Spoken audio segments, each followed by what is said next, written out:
Hi, I am Javier Giménez. I am the director of Digital Sun, the developer of Moonlighter. Moonlighter is a game about a shopkeeper that dreams of being a hero. So you play as Will, a merchant, a shop owner that in order to sell stuff on the shop needs to go to some dungeons nearby his town, fight the enemies, get the loot, so he can go back with the items to the shop and sell it for gold. Because gold is the only way in the game that you get stronger. We don't have leveling or experience systems.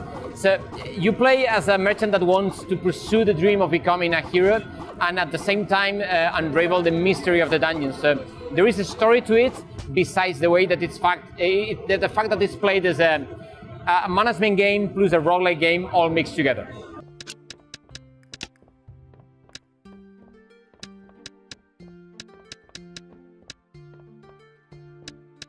The town and shopkeeping part, which is a management part where you try to make money dealing with your customers, try to invest the money wisely, crafting stuff, enchanting weapons, ordering decorations for your shop, upgrading your shop, customizing it.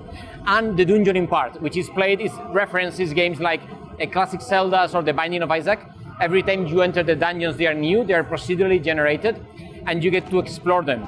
And when you enter the dungeons, you are always wondering, how do I make the most profit out of this run? So you want to get the most valuable items, find the secret rooms, and then call it a day, be safe, head back to the dungeons and sell it. Because if you die, you will lose everything you're carrying.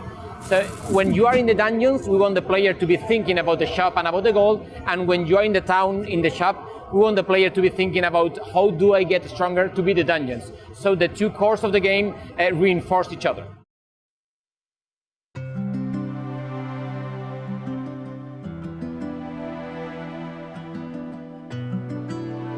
Even though Moonlighter is not a strongly narrative game, there is a story to it, there is an ending, and it's about Will, a merchant of a town that was built besides this source of wealth, which are the dungeons, but it's past its best days. So Will wants to return the town to its glory days of the past, and at the same time enter much deeper than anybody else in the dungeons, so he can find out the mystery behind these dungeons that are doors to other dimensions and different civilizations. So there is a story about Will becoming the hero of the town and at the same time finding out the mystery behind these strange, always generating dungeons. And the ending is like behind a big, mysterious door that you see from the beginning, but nobody has ever opened.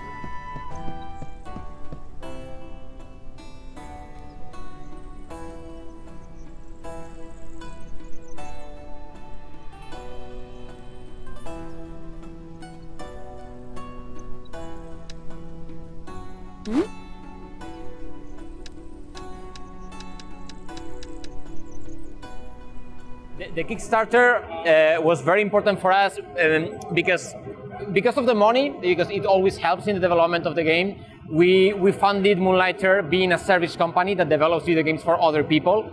And all the money that we make from that, we have invested that in Moonlighter. So the Kickstarter helped a lot, making things easier financially. But at the same time, it was great because we saw that people liked the idea of the game. They reacted very well to the art. And we gathered this community of around 5,000 people that have been following us, giving us feedback. We have tried to keep them very updated and very informed on the development. And we will certainly love to do more Kickstarter campaigns in the future because for us it's been a great experience. After we did the Kickstarter campaign and it worked, we started looking for a publisher, not because of funding, because we fund the game ourselves, but because we wanted someone with experience launching a game that can help us with marketing, bringing us to places like PAX.